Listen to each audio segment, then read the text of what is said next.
இங்கே குறிப்பாக செல்வச்ச நதியில் முருகன் ஆதி காலத்திலிருந்து ஒரு போர் முறையில் இங்கே வீரபாகுவர்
ஐயா, வணக்கம். இந்த கதிராம வேல் போறத பற்றி கொஞ்சம் சொல்ல, உங்களுக்கு தெரிஞ்சதை சொல்ல முடியுமா? ஓம் என்னால் அறிந்த வரையில நான் கேள்விப்பட்டது, நான் உணர்ந்தது, நான் பார்த்த விஷயங்களை பகிர்றதுல எந்த தவறும் இல்லை. ஆனால் உண்மையில நான் உண்மையை முதல் சொல்லிக்கோங்க, என்னை விட தரமான இந்த விஷயங்கள் ஆழ்ந்த ஞானம் உள்ளவர்கள் பலர் இருக்கிறான். அவையை நீங்கள் தேடிக்கொண்டு அதை பெற்றுக்கொள்வது மிக சிறப்பான ஒன்று. சொல்லலாம், எனக்கு முடிந்தவரை நான் என்னளவாக என்று ஒரு 15 வயதிலிருந்து எனக்கு இது சம்பந்தமான அனுபவங்கள் பல பக்கங்களில் கிடைத்திருக்கின்றது. இந்த முருகன் வந்து செல்வச்சென்னதி, வெறிகள், மண்டூர், உகந்தை, கொக்கட்டிச்சோலை, அமிர்தகளி, திருக்கோயில்,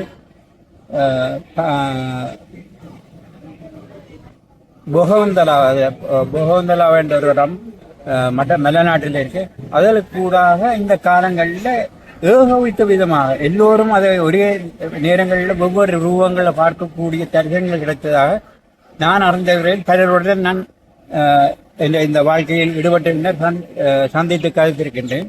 இங்கே குறிப்பாக செல்வச்சன் நதியில் வந்து முருகன் ஆதி காலத்திலிருந்து ஒரு போர் முறையில் இங்கே வீரபாகுதேவர் முதல் வந்ததாகவும், வீரபாகுதேவர் வந்து தனது வணக்கத்துக்காக ஒரு வேலை இங்கே நட்டதாகவும், அந்த வேலை வழிபட்டு அந்த உரிய வேலையை தென் திசை நோக்கி அவர் நகர்ந்ததாகவும் ஒரு பரிபூர்ணமான கதைகள் காணப்படுகின்றன. சாதாரணமாக இருக்கும்போது இந்த செல்வச்சென்னை ஆலயத்திலே இந்த பூவரச மரம் இருக்கின்றது. பூவரச மரத்துக்கு உள்ளே அடங்கி இருக்கின்ற ஒரு பெரிய ஒரு ரிஷி, ஒரு ஞானி, ஒரு முத்தர், சீவன் முத்தர், சித்தர் என்று போற்றப்படுகின்ற ஒருவரின் அண்டையில் தம்புவான் இருக்கின்றார். அவரது வல்லமை மிக சிறந்த வல்லமை. அவர் இங்கே வந்து ஏழை, எளியவர், பணக்காரன், மதம், குலம் எல்லாத்தையும் கடந்து எல்லோருக்கும் இங்கே வந்து தனது படைப்பாற்றலை ஆக்கிக் கொண்டிருக்கின்றார்கள். இதிலே சிறப்பான விஷயம் என்னென்றால், இங்கே சுற்றி வருகின்ற எந்த ஒரு கடையிலும் சாப்பாடு, சோறு நீங்கள் வாங்க மாட்டீர்கள். ஏனென்றால் இது அன்னதான காசு. இங்கே வருகின்றவர்கள் யாரா இருந்தாலும் எந்த தினமும் எங்கோ ஒரு இடத்திலேயே அன்னதானம் கிடைத்து அவர்கள் வாழ்ந்து கொண்டு செல்கின்றார்கள். அதே போல இந்த கதிராமத்துக்கு மேல் செல்கின்ற ஒரு விடயம் உண்மையிலே ஆடி மாதத்திலே ஆவணி ஓடம் வருகின்ற காலங்களிலே அதுக்கு மேல் 16 நாட்கள் தாண்டோடுவது. இப்போது கால மரபுகள் சற்று மாற்றமடைந்ததனால் இன்று இந்த வேலறுப்பு வைபவம் இங்கே நடைபெறுகின்றது. இந்த வேல் அனுப்புவது என்பதற்கு இங்கிருக்கின்ற சக்தியை அந்த முருகன் பால், ஏழுமலைகள், ஏழுமலை, வள்ளிமலை, முருகன் மலை என்று சொல்லப்படுகின்ற அந்த மலைகளில் சக்திகளுக்கு சென்றடைவதுதான் அந்த வேலின் தன்மை. அங்கு அதை ஒன்று அங்கு வேடன் இருந்தவர் இங்கு திருப்பி வருவது 2 மரபுகள் இங்கே காணப்படுகின்றன. இன்று இரவு இந்த வேலனுப்பு பூஜை இங்கே நடைபெறும். உண்மையிலே அதை அனுப்புகின்றவர்கள் காலத்துக்கு நான் ஒரு 40 வருடங்களுக்கு முன்னர் என் கண்ணால் கூட அந்த ஒளியை காணக்கூடிய ஒரு சூழல் இருந்தது. அதுக்கு பின்னர் என்னால் காண முடியவில்லை. ஆனால் சிறு குழந்தைகளுக்கு எல்லோருக்கும் அந்த மாற்றங்கள் தெரிகின்றது. இதுக்களால் அந்த வேல் தன்று அப்படியே வெறிகளுக்கு போய், வெறிகளில் இந்த மண்டூருக்கு போய், மண்டூரில் இருந்து எல்லாம் ஒரே சமகாலங்களில் நடக்கின்ற நிகழ்வுகள் இங்கே நடந்து சென்று உகந்தை ஊடாக, உகந்தையில் இருந்த பானமை உகந்தை ஊடாக முருகன் சன்னிதானத்தை, கதிரமலை சன்னிதானத்தை தேர்ந்தடைகின்றது. அங்கே அவர்கள் அந்த பூஜை காலங்களிலே இங்கிருந்து சென்ற வேல் சக்தி பூர்வமாக அங்கே சென்றடைந்து மீண்டும் வலிமை நிறைந்த மீண்டும் செல்வச்சென்னதிக்கு வருவது ஒரு வைதீகம் அல்லது ஒரு கால வரவாக இருக்கின்றது. இன்று அந்த நிகழ்வை நீங்கள் உண்மையிலே பக்தி உள்ளவர்கள் அதை கண்ணால் காணக்கூடிய பக்தி இல்லாத நிலை அவர்கள் அழகாக அந்த காட்சி தெய்யம் எல்லோரும் அதை காண முடியாது. ஆனால் உணர்வார்கள். ஏதோ ஒரு தன்மையால் அவர்களை உணர முடியாது. இங்கிருக்கின்றவர்கள் மனதை அடக்கி ஒருநிலைப்படுத்தி அந்த நிகழ்வில் அவர்கள் கலந்து கொள்ளும் போது ஏதோ ஒரு விதமாக தங்கள் உணர்வுகளை அவர்கள் பெறக்கூடியதாக இருக்கு. இதுதான் இந்த வேல் சென்று வருகின்ற கதை. இதற்குள்ளே ஒரு ஆத்மீய ரீதியாக பார்க்க போகுமா இருந்தால் அஹ், எங்களுக்கு அண்மையில் இருந்த தென்னாட்டிலிருந்து முருகன் ஆறுபடை வீடுகளிலும் தோன்றி அவர் புரிநிலையாக கதிரமலைக்கு வந்து கதிரமலையிலிருந்து மீண்டும் ஒவ்வொரு திசையில் சென்றடைவதாக ஒரு ஐதீகம் இருக்கின்றது. இதை இந்தியாவில் இருக்கின்ற மக்கள், இந்தியாவில் தமிழ்நாட்டில் இருக்கிற மக்களும் உணரக்கூடியதாக இருக்கின்றது, இலங்கையில் இருக்கிற மக்களும் உணரக்கூடியதாக இருக்கின்றது. இந்த நேரங்களிலே உண்மையிலே நான் பெறக்கூடிய என்ன ஒன்றென்றால், இன்று மற்றவர்கள் சொல்கிறார்கள் இன்று பக்தி சமயம் குறைந்து விட்டதற்கு இல்லை, இன்று உண்மையாக வைராக்கியமான பக்தி இப்போது காணப்படுகிறது. அதாவது ஒவ்வொரு விடயத்தையும் ஆய்ந்து அறிந்து உண்மையான உணரும் மனப்பாங்கு இன்றைய இளம் சந்தையிடம் காணப்படுகின்றது. அன்னளவாக இப்ப அது கடந்த 20ஆம் தேதி இங்கிருந்து உகந்தைக்கு வெளியே கூட 10,000க்கும் மேற்பட்ட பாத யாத்திரிகர்கள் சென்று கொண்டிருக்கின்றார்கள். நான் சொல்லக்கூடிய வசதி இருக்கவில்லை. எனக்கு தலவாத்தலையிலிருந்து அங்கு கதிரேசன் கோவிலிலிருந்து நான் அவர்களை வழிநடத்தி அனுப்பி போட்டு இங்கே வந்தேன். இங்கே சென்ற முறை இங்கே அனுப்ப முடியாதில்லை. ஒவ்வொரு இடத்திலிருந்து மிக